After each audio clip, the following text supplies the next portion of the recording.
in here. I think a lot of people looked at that and thought that that was going to present problems. But if you look at the numbers and how the community has gone through it, I think it's been tremendous. And so hats off to you, hats off to the folks of Central Florida for doing such a good job. And really, if you look at the state of Florida, we have about 60+% of the cases in 3 counties in Southeast Florida. And you have Miami-Dade, who's close to now 40% of the total cases statewide. Southeast Florida represents about 29% of the population, but over 60% of the fatalities and hospitalizations. And so we have 16 million people in other parts of the state. And I think that the numbers, well, even in Miami and the Southeast Florida, compared to some of the other states, the per capita is still lower than elsewhere. But the rest of the state, Central Florida, if you look over in the Tampa Bay area, their numbers have been very low. That's a positive story to tell. And so they're going to be able to talk about some of the things that they did. I'm going to just give an overview on a couple things that we're going over, and then I'm going to turn it over to David and the doctors to talk about some of the things they're seeing and then some of their insights about the way forward here for the state of Florida. So testing has been one of the most important things from the very beginning for the state's COVID-19 response. We're close to 340,000 individuals that have been tested. And in southern Florida, where we have the bulk of the cases, the ratio of tests per citizen is 1 for every 45 people.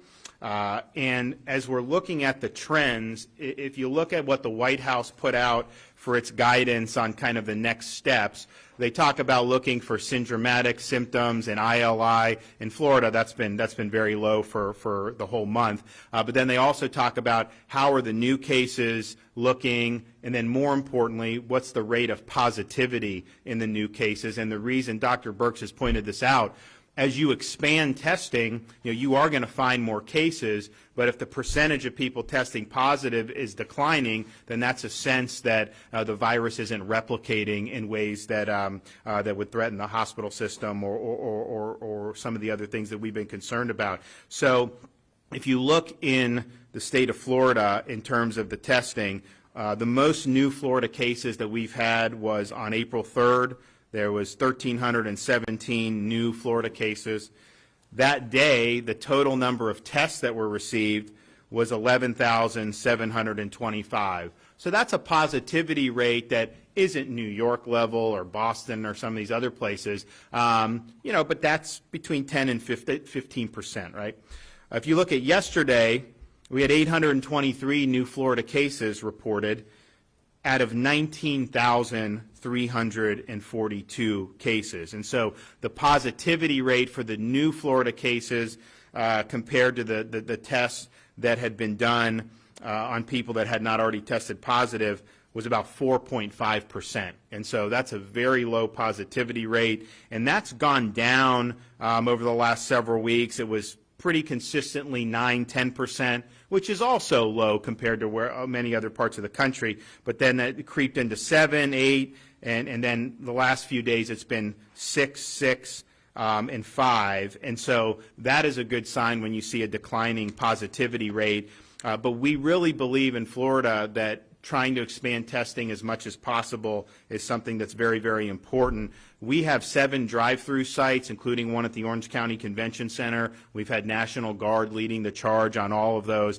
So they've done close to 80,000 tests just on those 7 drive-through sites, and that's an easy way for people to be able to get tested. Fortunately, in many of those sites, our capacity to test exceeds the demand for the testing. And I think that that's a good thing. We saw this first in Northeast Florida in Jacksonville, where the first couple days, we had about 250 people a day.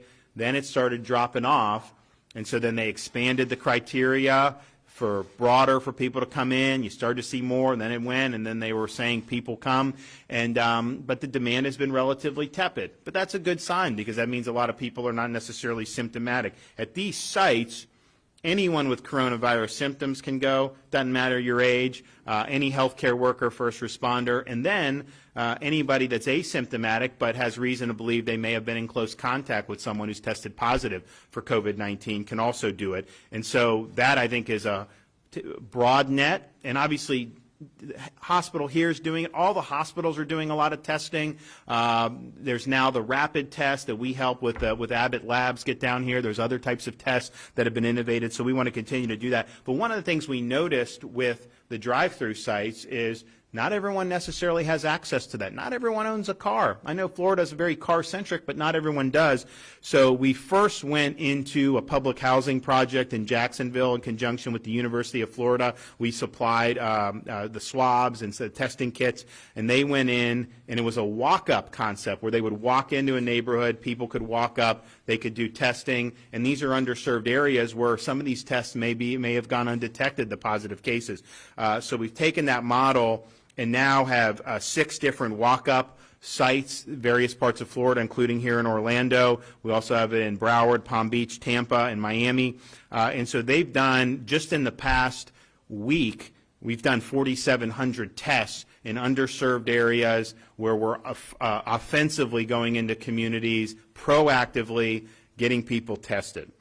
We also have, one of the things from the very beginning that was clear with the coronavirus was that not all age groups were equally at risk. And I didn't necessarily take anything coming out of China with a grain of salt. I took everything out of China with a grain of salt, but I did look at the South Korea numbers, which I believe were credible, and it was overwhelmingly. The fatalities were occurring in folks 65 and up overwhelmingly.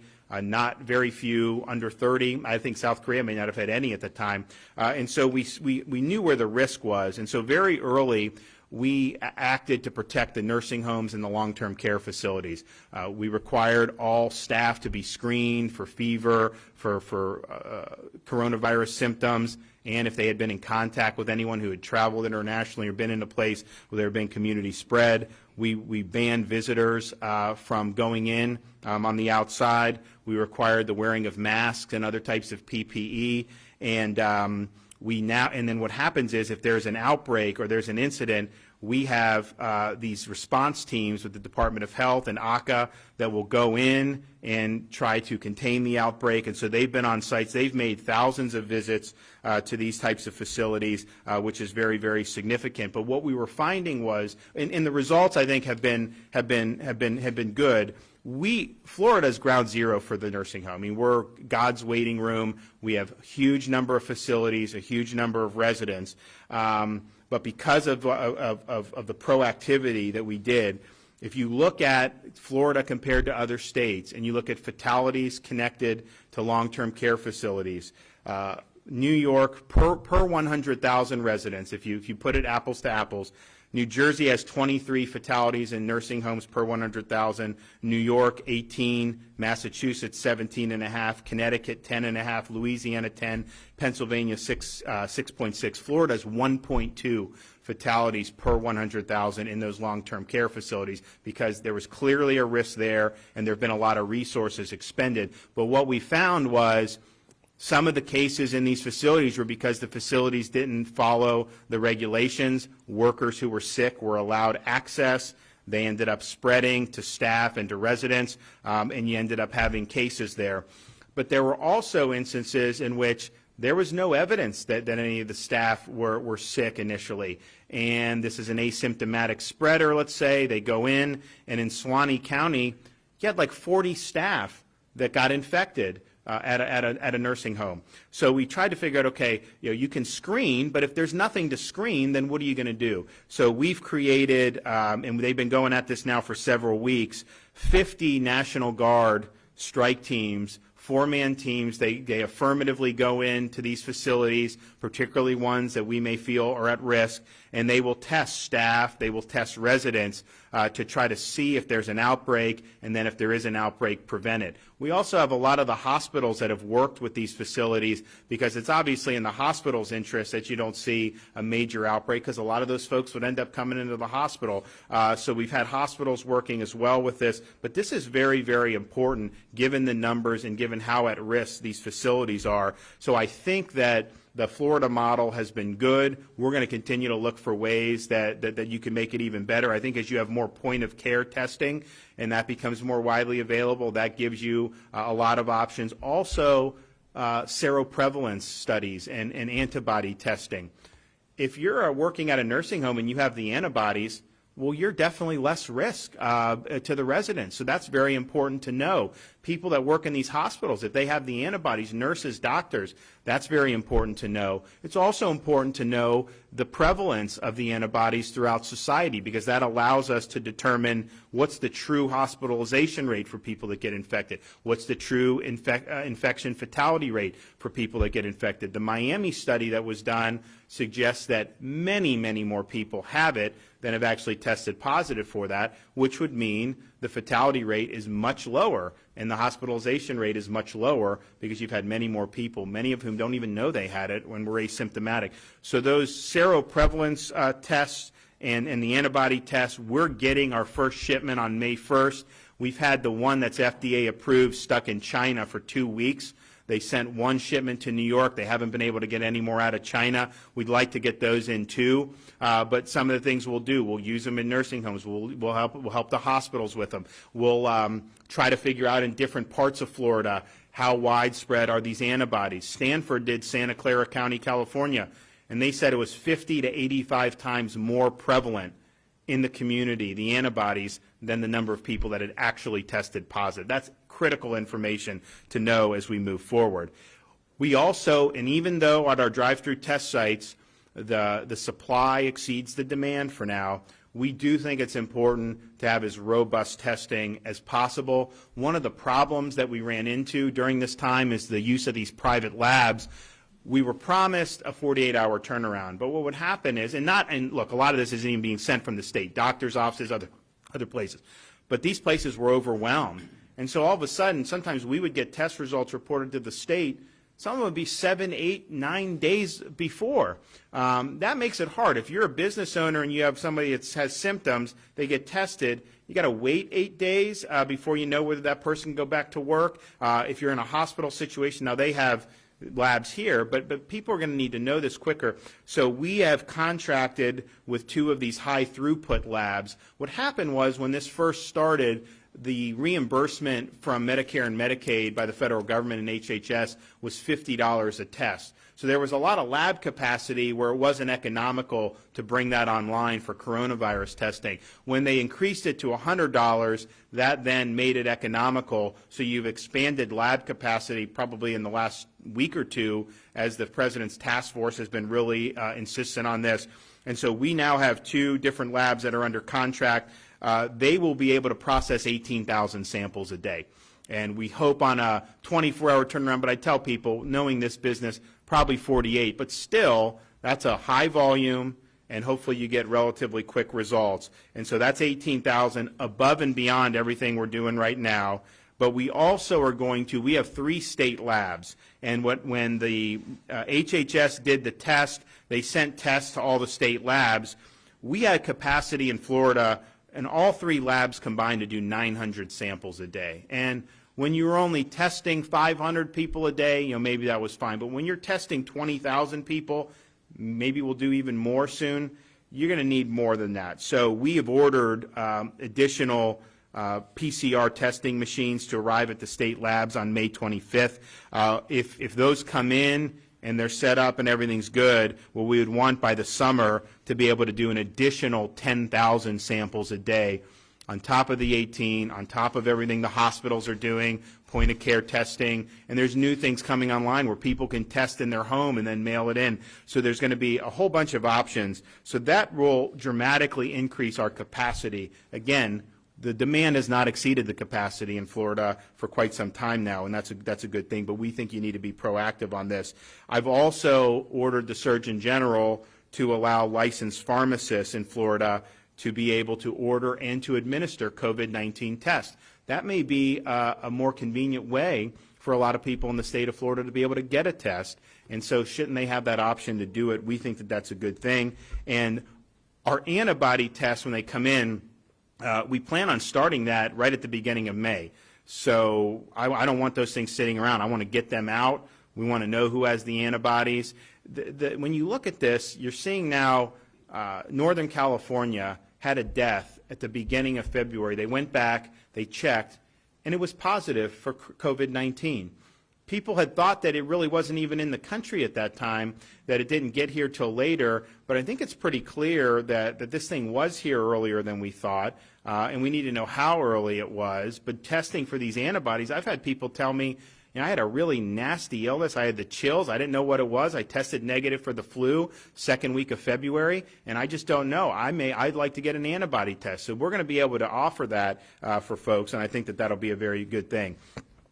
One more point on the long-term care facilities. When we required the PPE because we thought it was important, one of the things we did was we put our money where our mouth is. We have sent huge amounts of supplies to the long-term care facilities. And so, since the beginning of this crisis, the Division of Emergency Management has sent nearly 7 million masks just to long-term care facilities and nursing homes, almost 1 million gloves just to long-term care facilities and nursing homes, more than 500,000 face shields, and 160,000 gowns. And so that is really putting your money where your mouth is. It's putting resources to protect those who are the most vulnerable from COVID-19, and I think that that's been, the Department of Emergency Management has done a really, really good job doing that.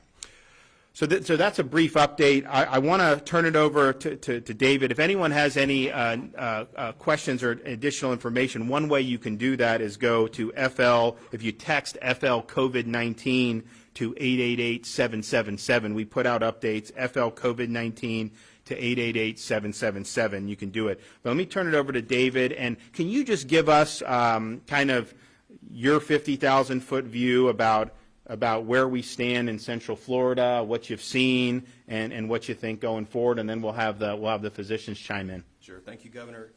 And before I start, let me just thank you for your leadership and your decisions, your Chief of Staff, really all your staff, the Secretary of Health. They've done a wonderful job. I mean, your communication with me as well as to others across the state has been outstanding. So Thanks. Thank you for that. I also want to introduce the folks that are up here real quick. First of all, Dr. Jamel Hakeem. Dr. Hakeem is the Chief Operating Officer of Orlando Health. He's also a practicing anesthesiologist. And this morning he was at Orlando Health Winnie Palmer Hospital helping deliver babies, something that has kept going throughout the pandemic.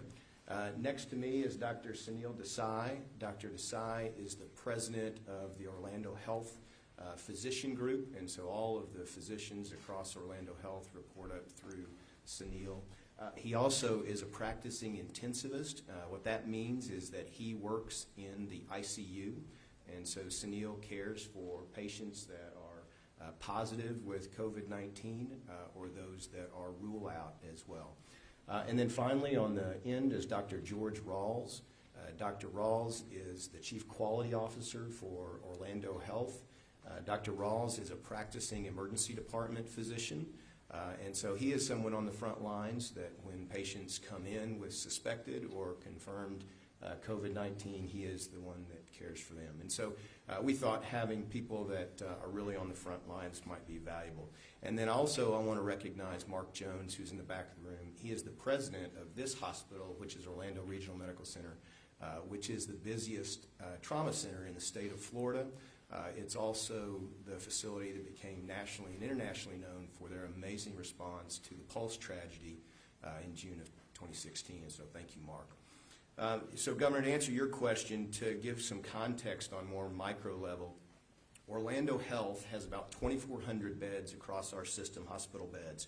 Our normal census on a day like today would be about 2,100. This morning, the census was 1,300. And so it gives you a perspective of what the normal census was at 2,100 to 1,300 this morning. As far as directly related to COVID-19, our high was April 8th with 54 patients. So across that 2,400 beds, the high was April 8th at 54 patients. This morning, that number is 13 inpatients. If you want to drop down to those individuals on ventilator, The highest ventilators number that we had was 26, and this morning that's 6. So certainly the peak, we believe, has passed.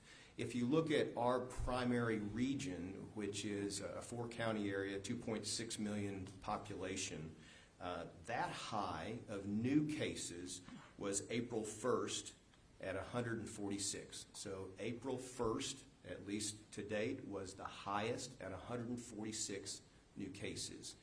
Yesterday, for that same MSA, the 4-county area, the 2.6 million population area, was 21 new cases. And so again, if you look at that trending, the trending follows that really that peak was around the first and second week of April. So one of the things that I would like to do is actually ask a couple of the doctors if they would comment on just their experience with caring for COVID-19 patients and the process. And so maybe start with information about testing and how our own testing was developed, and then maybe some of the novel therapies and how those are working, but also how we need to be careful about those. Before we do, just is the curve flat in Central Florida? Right now, the curve's still going down. Yeah, so. So thanks, David. I'd like to also, just before I make any comments, thank the governor, his entire team, the secretary. It's an honor and a privilege to serve, so very much appreciate including myself and the team and my colleagues next to me as well. So talking about the experience of taking care or going into a patient that is suspected to have COVID-19. Suffice it to say, we have a phenomenal group of intensivists here. Early on, we were not lacking for anything. We had all of the equipment, personal protective equipment, the ICU beds, the ventilators that we needed, and I am surrounded by some of the best physicians in all of Florida. So I'll say that at the outset. The second thing I wanted to add is, as far as the testing goes, and I'll let some of my physician colleagues on the left comment more in detail, but that was a true game changer for Central Florida. The team at ORMC, our pathologists, under the direction of Mark Jones, really developed internal capabilities long before commercial testing was available, and that really helped us identify the patients up front and really allowed us to manage our supply of PPE.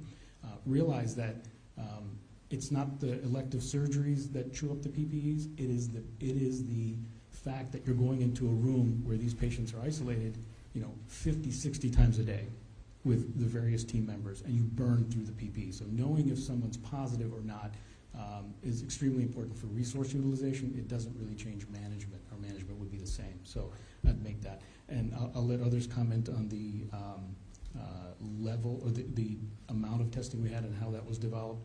I would like to add that the therapies that we utilized in treating the COVID patients that David just alluded to included conventional therapies, especially for those who are very sick. That includes being intubated, being on ventilators.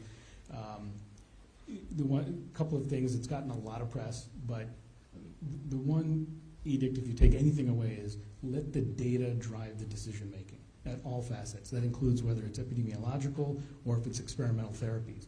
There is no known cure or magic bullet for COVID-19. Having said that, there are small anecdotal reports of either chloroquine used with an antibiotic, for example. But again, unless it's in the purview of the individual physician and that patient making the decision, that physician and that physician's family making the decision, it's considered experimental. And as we now have seen, there are a fair amount of side effects with chloroquine, so we just have to be very judicious with what we use. I would also like to say this, very proud to be associated with Orlando Health. To my knowledge, I believe we're the first in the state to use convalescent plasma as well. And there's more to come on that therapy, and that's where we're Can you explain what that entails? Convalescent plasma is taking the plasma or the fluid, taking blood out of a patient who has suffered from COVID-19, whom we know to be positive, who has followed certain criteria and they're now negative, taking that, processing the antibodies, or the serum, if you will, and then making sure it's compatible with the patient that we intend to administer it to. And when we give it to that patient, we essentially are boosting their immune system to help fight this infection. The 2 patients that I'm aware of that I believe we've given, possibly by yesterday, 6 patients or so. The 2 that I was, my colleagues that I have knowledge of used, did have dramatic improvement with convalescent plasma. So this is something that's, we've partnered with our blood banking partners and are going to continue to use this. This is going to be a huge game changer in our armamentarium to fight COVID-19. And we're just the state. I've had the Department of Health working with One Blood as they get blood donations, testing for antibodies, and then obviously making those available to healthcare providers. And if you are somebody that's recovered from COVID-19, people should know that, you know, by you donating blood, medical professionals can actually use those antibodies, and it really seems encouraging about what's happening. One thing I wanted to add. We are, for every patient that we've tested positive, even if they've never made it, and we're fortunate enough, knock wood, not to be sick enough, but we have sent them a letter. We are asking them to donate plasma. So thanks for that update, Dr. Desai, and thank you, Governor, for allowing us this time in front of the communities to give some reassurance to the communities that it's safe and that this is ramping down and that all of the actions that you've asked us to take and that we've all taken to protect the communities are actually working. I am a little humored and I get heartened by hearing you talk about seroprevalence studies and antibody studies, because I'm comfortable that our governor knows the science behind some of this stuff, and it makes me chuckle a little bit as a physician. If you only knew. I can tell you about NIH studies from the pandemic of 1918, 57, 68, but I think you need to do that because we're in a situation where a lot of this stuff has never been tried before, the way that the country has done it. Some of it has, but some of this other stuff hasn't. So, I feel like looking at historical experience, seeing things that may have worked or not, and then obviously really keeping up with this. I've had more discussions with the commissioner of the FDA in the last 6 weeks than I've done my whole life, and I was in Congress for 6 years. We are constantly, I'm talking to the major manufacturers, CEO of Abbott Labs, all these other places about all the newest technology coming in. All I can say is it's an interesting world, and you guys do it all very well. So thank you. I'm glad you're there. And Dr. Desai, I just received a text that we have given our 12th unit of plasma now. So 12 patients have received convalescent plasma since we started the program 2 weeks ago.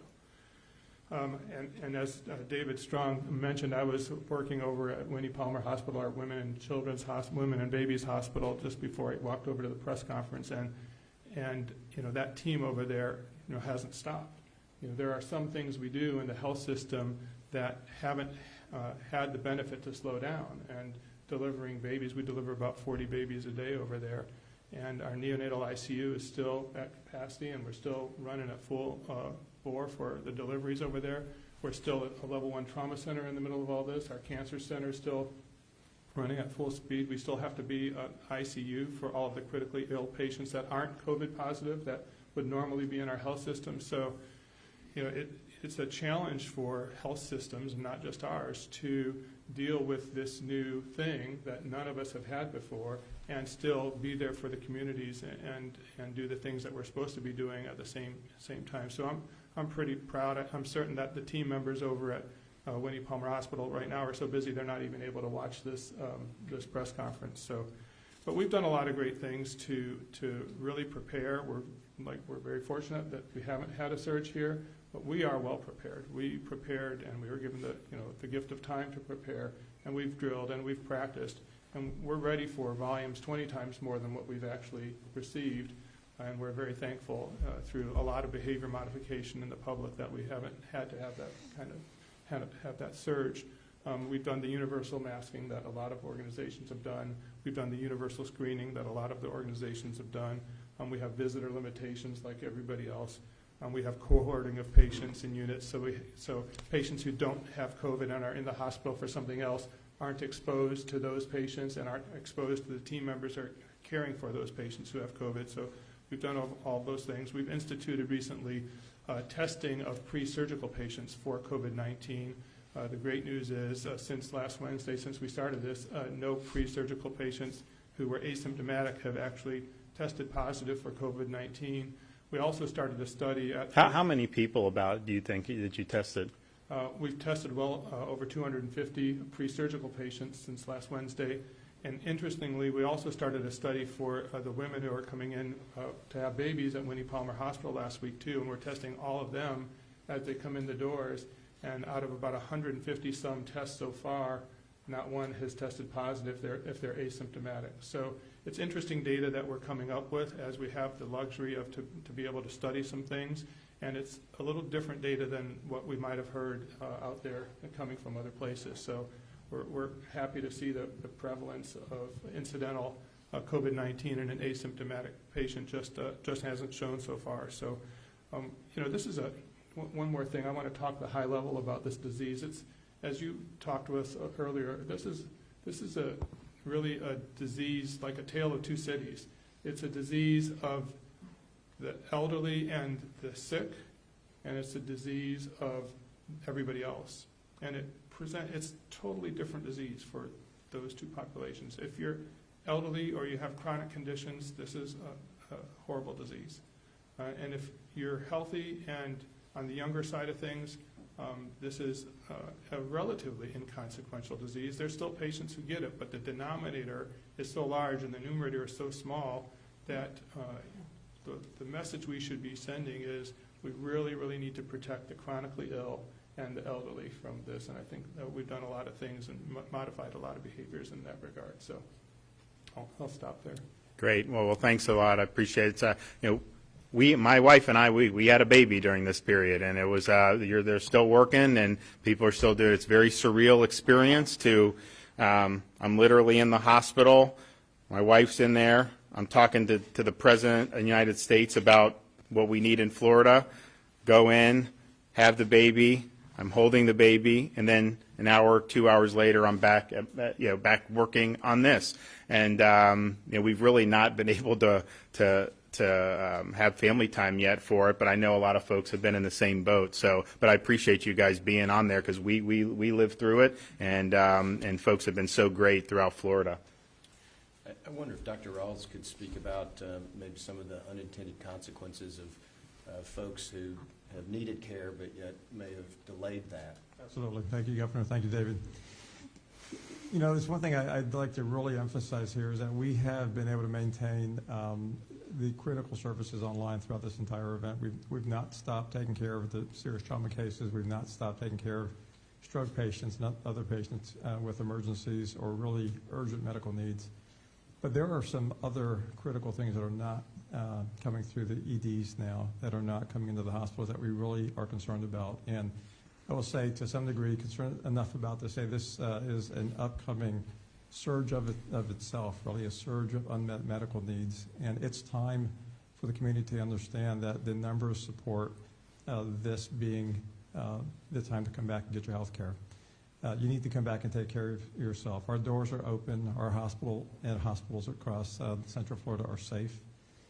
There are many cases that we've seen come into the emergency departments that were much, much worse than they would have been had they come in a few days before. We've had patients who ignored chest pain for days and came in cardiac arrest. We've had patients who ignored seizures and came in with much more severe situations. So that's really the most critical message I can give you from watching not just what's happening on the front line in the emergency department, but also looking at the numbers and understanding where we are in the community, in the state, and in the country in terms of the trend. It is time to come back and get your health care. And we're here and we're open and we are safe. So please take that message to heart. So, well, first of all, just thank you all for taking the time to do this. Thank you what you've been doing, not just over the past 2 months, but really your whole careers. Just from someone running a hospital, we obviously went in as a country with a lot of mitigation measures. There was a fear that as the infections spike, it would overwhelm the system. Obviously, that hasn't happened. Miami-Dade County, almost 40% of the cases in the state of Florida. Do you know how much available ICU beds they had as of last night? 41% of their ICU beds are unused, and that's in the place that has the lion's share of the cases for our entire state. And I think obviously you've seen similar. David went through the numbers of how low they've been here.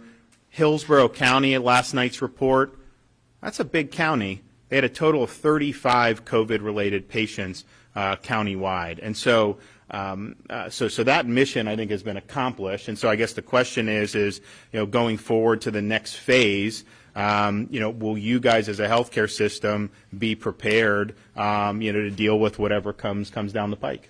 Yeah, the answer is yes, we are prepared. You heard some of the actions that have been taken by Dr. Hakeem and others, and especially what Dr. Rawls said. Right now, we're more concerned about those that are not seeking care because of the unintended consequences that are occurring. And frankly, things that could have been taken care of easily here, by waiting, they become much more complex problems for the patient and harder to deal with. Sure. So, Dr. Desai, just as you've been on it helping our task force, really appreciate that. And what we're looking to do with some of that is there's a lot of people that have a lot of questions. They may be in this business or that. What can I do? What can I do? And basically, we have people like Dr. Desai working. The job is whatever you do, we would want you to do it, but can you do it in a way that minimizes risk? And I think a lot of businesses have already done that who were, quote, deemed essential. You've got some major companies in Florida that went to 90% telework. And I've talked to some of these executives. They haven't really missed a beat. So there's definitely ways to innovate. So understanding that framework, from a medical perspective, do you see a pathway for Florida to move to the next phase in a way that would be safe and effective? Absolutely. In fact, we are not only think it's the right time to open up our doors are never closed. Okay, so as Dr. Rawls mentioned, it is, I think, something that you said earlier. Who's at risk? And the data has shown us who's at risk. And as we ease some of these restrictions, the health system is overwhelmingly prepared with equipment, beds, staffing. So I am 100% confident that we can handle the patients that we've put off, and I will use the term loosely, elective surgeries.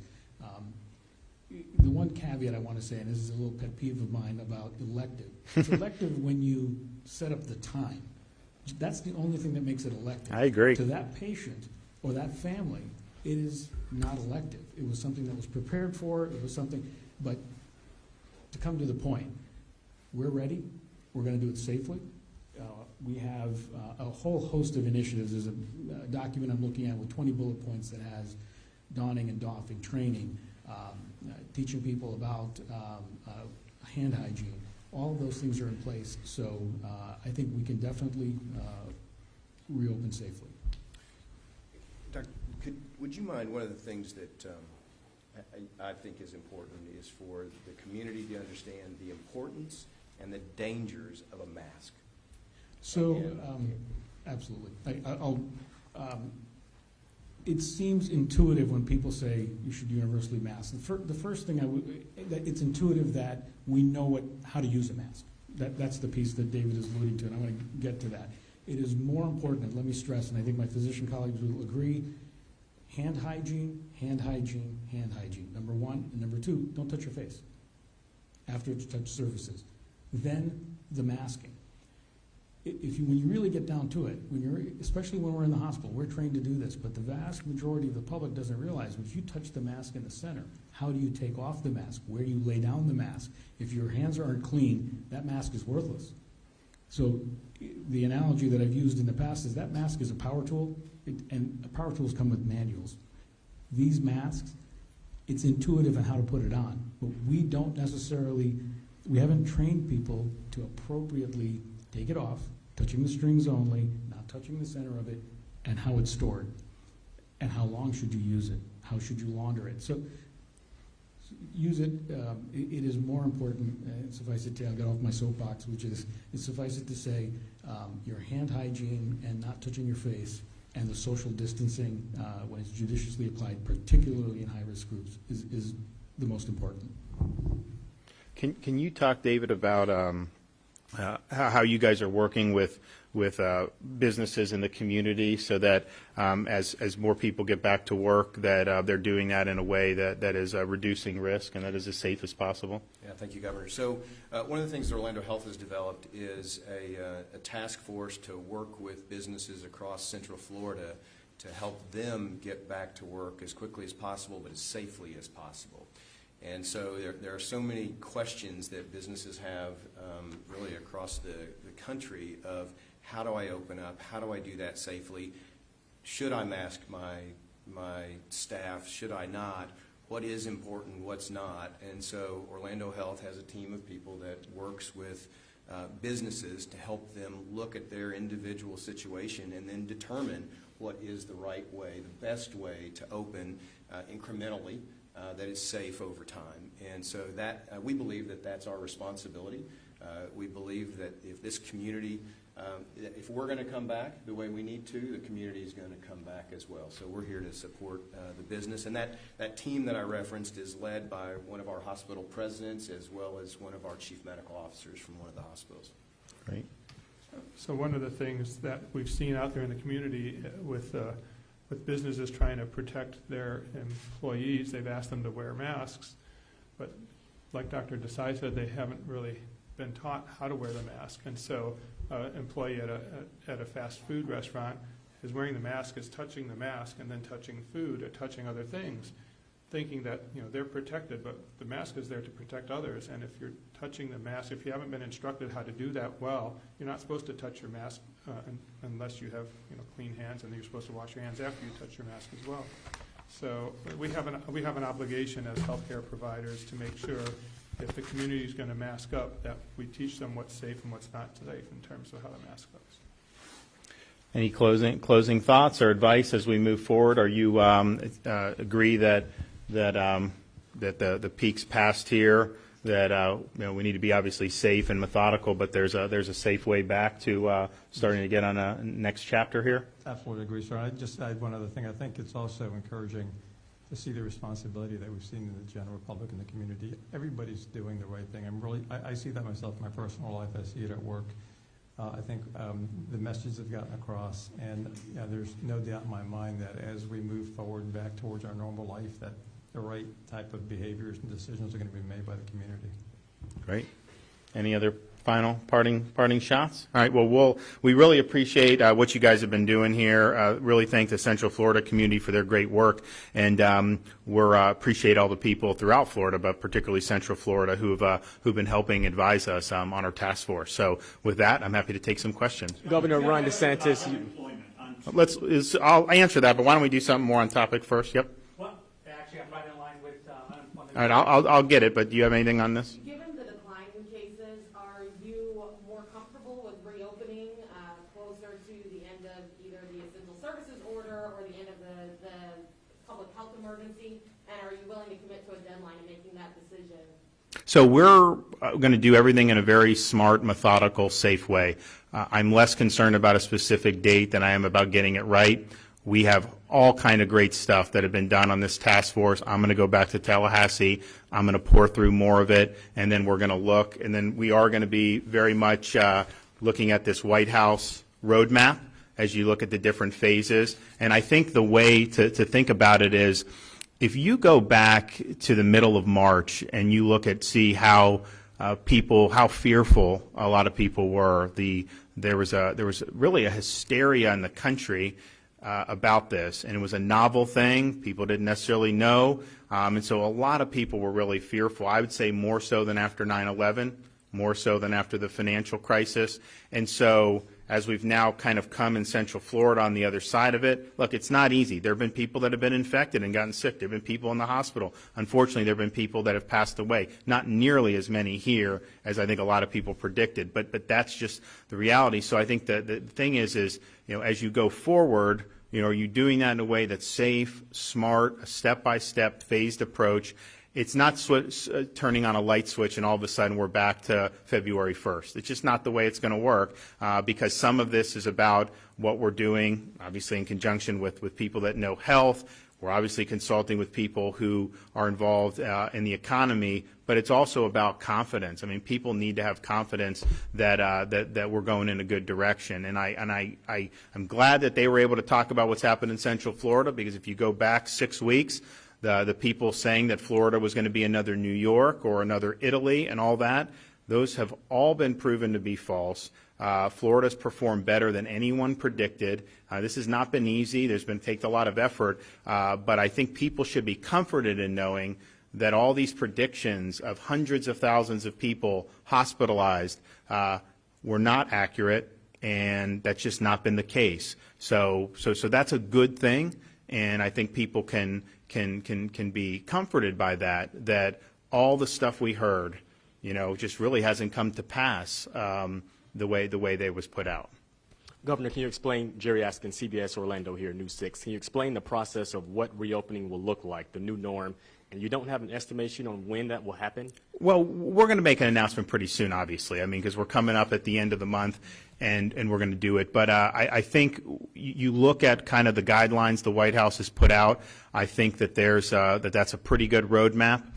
And I think we just want to make sure that we're doing it in a way that's smart and that factors in folks who are advising us, like Dr. Desai from a medical perspective, David Strong from a hospital perspective, and then doing it in a very judicious way. But as I've said many times, I'd rather do it smartly and safely and methodically than do. And part of it too, with the confidence, is even if you could flip the switch, if people don't have confidence, then the economy's not going to just take off. That's just not the way it works. And so I think we all understand that. Governor, when you started, you said that statewide we tested about 340,000 people. Are retests included in that number?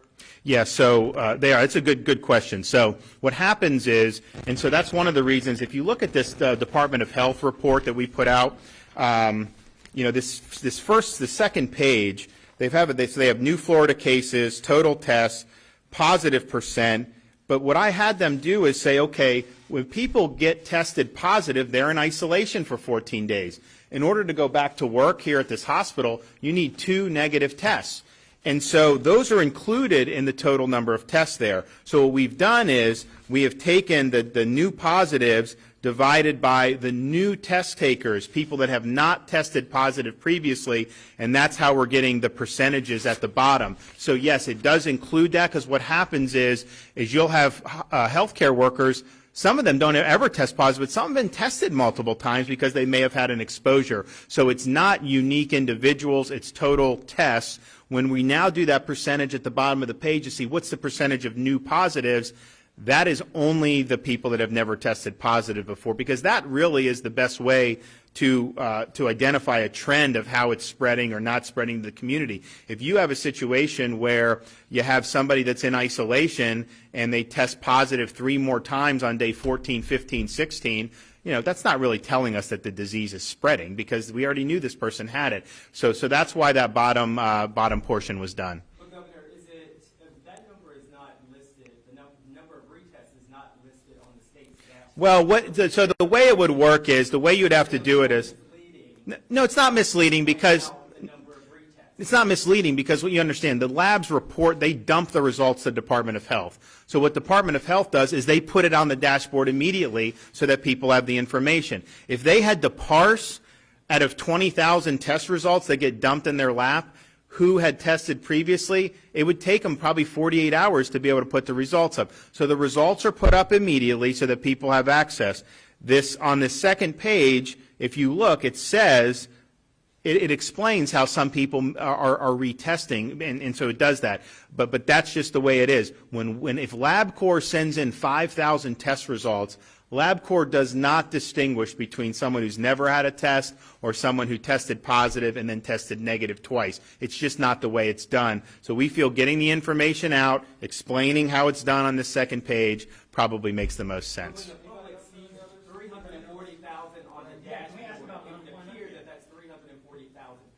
Well, no, it says number of tests. I mean, that's what it, if you look on there, it says total tested, 345. And actually, you know what we can do is, I'm going to see if they can parse it a little bit more just so, but that's one of the things. If you look at the percentage positive, if you include all the tests, it's actually not as it's higher than if you only have the fresh test. So I want just the fresh test. I think that's better. All right, we'll do unemployment. If I can ask about unemployment. Sure. Thousands of Florida families have already gone more than a month without benefits because they filed in March and their applications are not being processed, while families who applied in April are getting benefits. So why is DEO not proactive? I don't think that, well, yeah, so let me, so here's what we've done for, as of Friday night, there's now been 267,000 payments, or over 267,000 payments that have been sent out. So that's money in the bank, either check in the mail, direct deposit, debit card, done. And just to put that into context, we only had about 300 and some thousand all of last year. So this was a system that was not designed for this. We've done a lot of engineering work, still doing more work on it to be able to do it. So that is being done. It's also important for people to understand that normally, if you were unemployed, you would have to wait. You'd have to look for jobs. You'd have to do all that. We waived all of that. So in a typical thing, even if there was no problems with the system, you're looking at least 4 weeks. And so we're trying to streamline it. I've cleared as many hurdles as I legally am allowed to do, made huge changes to this. Look, this thing that was done, I mean, this was before I was governor, but they spent $77 million on something that is really a flawed product, and so it's required a lot of 24/7 technical work to be able to get. So this weekend they're working hard to process things that have been held up, and I hope to have a fresh announcement on Monday about what it was. I will say this though, just so people understand, the number of applications that are submitted that DEO posts on the website, not all of those folks have qualified for unemployment because you obviously had to have been working and then lost your job. And so they're going to start making clear some of the folks didn't make it through that process. There is some other federal money that's available. They will be directed for that. So as you start to see more of the claims paid, which you're going to see more of, and hope to have a good report on Monday, and then just factor out that some of the people that applied just weren't working or don't meet the criteria. So that's what it is. Another issue that they had run into is this stuff is not just like the state does it. Like the state has to check against federal Social Security, interstate wages, and those require running through a federal database. And so Social Security was running at, I think, like 1,000 a day to verify the Social Security numbers. Well, obviously, that would take till August to process these. So we've worked proactively to be able to troubleshoot that component as well, and so that's why they've gotten to the 267. We have a lot in the hopper, and my hope is that I'll be able to do kind of a nice rundown of everything on Monday about the progress that's been made this weekend. But people should know it's been the administration's #1 non-health priority for several weeks with this rebuild of the system. You have a very clunky system that has actually been re-engineered. If I would have just said, let's build a new one, it would have taken 6 months. So we had to work with what's there, had to make some serious architectural changes, and that's basically been going on 24/7. And not only that, I got 2,200 state employees from other agencies who don't do anything with unemployment, and we've entered them into, drafted them into helping process the unemployment. So we have had folks process over 100,000. So that's the initial, maybe a paper application, they put it in, and then it gets ready to be run through. But that has saved a huge amount of time to be able to do that. And we're going to continue to update the dashboard with that. We also have a requirement that people every 2 weeks recertify that they're still looking for a job, and we were able to waive that because that is another roadblock. And we've also waived continuing to search for job requirement because we understand it's a difficult situation. There's not exactly major amount of jobs available. So there have been huge roadblocks cleared. The system is performing better. It's not 100% where we need it to be. But I think this weekend we'll have some more good news. I'm hoping to be able to announce some stuff on Monday. What would you say to the people who have applied and they're getting the pending or active status, or the independent contractors who filed an application, they've been rejected? Well, they're right. Eligible for state, but maybe eligible for federal. Right. Big picture, what would you say to these folks who are scared, they can't pay their bills, and they just want some daily reassurances from the state, and they're worried that they're going to fall through the cracks? Well, so they can be reassured that there's never been more manpower devoted to a single economic problem, certainly since I've been governor, but I'll bet you in state's history, than what's being done right here. To take 2,200 employees from other agencies, get all hands on deck, to be doing major architectural changes to a really bad system. I mean, this system would normally process 1,000 claims in a day. That'd be like a good day for them. So now you have a crush where you're having hundreds of thousands of people apply, and so this has been done 24/7. We have people working on it. I don't think we've probably ever had an agency work as hard on a single problem in terms of man hours that people are putting in. Now, I had to make a change at the leadership, so I have Jonathan Satter, Secretary DMS, and he's there every day pushing to get checks out. That's the number one thing we're looking to do. Now, you obviously, this is taxpayer money, and so if someone says an application, there needs to be a way to process it. And that's what he's working on. But 267,000 now. I know they've done more this weekend. We are going to have a good report hopefully on Monday to be able to do it. But just people should understand that this has been a tsunami that this system was not built for. And look, this system is a bad system, and it was overpriced. And I don't know why they paid that much money for it. But I would also say, even if you built a perfect system, 6 months ago, no one would sit down and say, well, you should maybe plan on the economy just voluntarily ceasing. That's just not something that would have been. So we understood the Great Recession's here, this is here, and so these changes have been made. We brought in, the state brought in 100 new servers to be able to expand the capacity with this system, and have done many other things to be able to do it. So it's a huge priority for the state of Florida, because I understand personally, if I used to work paycheck to paycheck. I mean, I didn't have two nickels to rub together until I got out of the military. And at the end of the day, when you're working paycheck to paycheck, and this suddenly you suddenly get laid off, it's tough, especially if you have bills to pay, especially if you have kids, and especially if you don't know what's going to happen 2 weeks, 4 weeks down the road.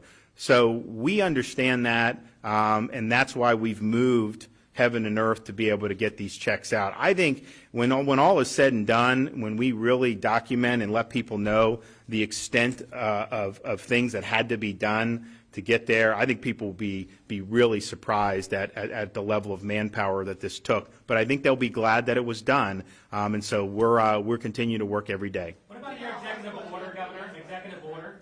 Governor, you had a press conference last week. Why don't you go right here? So 2 questions. One, on the federal disbursement, are you expecting to have more data on how many people who have gotten their state benefits and have actually gotten payments are getting those federal funds too, and how are you getting those out? And to the doctors, or maybe to yourself, are you expecting that there will be some restrictions for employers when we do reopen about testing potentially sick employees, temperature, no contact temperature testing, things like that? And would those even help? So, yes, the Federal CARES Act money is going out. We'll have the breakdown of that, but there's been at least $100 million in CARES Act money that's gone out, and so I think there'll be more this weekend as well. When they're processed on the weekend, I don't think they actually drop until the next business day because of the banks. But yeah, that's very important, and we're working hard on that. In terms of employers and how they're doing with the testing, one of the things we're going to be doing is actually having more test sites. Even though the test sites we have aren't at capacity, we're going to put one in different parts, put them in different parts of the state, with the understanding of, if you're an employer and you have an employee come in and maybe they have a cough or something, that they have an easy place to go. Now, we're not going to be the only game in town. You're going to have hospital systems, doctors' offices, but we think easy access to testing will help get the economy back going. In terms of doing temperature checks and stuff, I think that that's good, but I think the doctors will tell you, not everyone that has COVID-19 has a fever. In fact, I think probably many of them don't have a fever. And so that in and of itself is probably not going to be enough. And the testing is also, some people say, hey, everyone should just get tested. Okay, well, say we tested everyone tomorrow. That doesn't mean that you can't get it 2 days from now. And so it's not like you have a negative test. It's not like you have antibodies because you have a negative test. And so it's going to need to be done in a strategic way that makes sense. But I'll let the doctors weigh in if they want to on what the testing would look like in terms of the economy. Our advice to employers is behavior modification of employees. That's the most important thing. Testing comes and goes. Testing may or may not work today or tomorrow. But if you teach behavior modification, the first major one is make sure every employee, before they come into work, self-screens. Not just self-screens for the most common symptoms, but for all of those rare symptoms. So if you have any symptom at all, essentially you stay at home. That single behavior will save huge amount of transmission in the community. And the second behavior is don't touch your face. If you're an employee, just don't touch your face unless you have clean hands. Those kinds of behavior modifications are going to dwarf the testing and the antibody testing and all those other things in terms of importance going forward, and temperature checking. Remind people what the symptoms are that they need to be checking for. So the traditional symptoms would be fever, shortness of breath, dry cough, a sore throat, runny nose, nasal congestion, a loss of smell or taste. Those are recently added. GI symptoms like diarrhea, disequilibrium, just feeling unsteady on your feet, general weakness, and of course, if you've had a recent positive contact. I'd like to make one comment about the testing. I think somebody said this, but I want to stress again, testing means you're negative now. It doesn't mean what happens tomorrow. It doesn't mean what happens the day after. It doesn't mean, so the antibody tests, once we figure out what they actually mean, and is the immunity long lasting, we don't know how long it lasts, we don't know who will be immune, but the temperature checks do not rule out all of our interventions. You just have to be careful that we don't have an unintended consequence and give a false sense of security, so you stop doing the basic things that Dr. Hakeem just mentioned. It's incredibly important that vigilance doesn't change. And some of the stuff in the workplace, we know that, for example, CDC's done studies with some of the data out of South Korea and stuff. If you're in a enclosed environment, in close contact, repeated, particularly over a number of a certain amount of time, you're just going to be more at risk for being infected if somebody else is infected that you're working with. There was a call center, I think, in South Korea where they had a bunch of people, but the people on the other floors didn't really get it. But almost everyone on this one floor, because they were in the same room together, they were in cubicles over and over repeated, a lot of them got infected. And so you were able to do your workplace in a way where you're trying to minimize those close, repeated, sustained interactions. And when you're doing that, they have found success at reducing the number of infections. And so those are just things that we've kind of seen over and over again. I mean, you look at different parts of the country and some of the interactions, and you can see why they had greater outbreaks. And so these are going to be things. Just the fact that people are conscious of this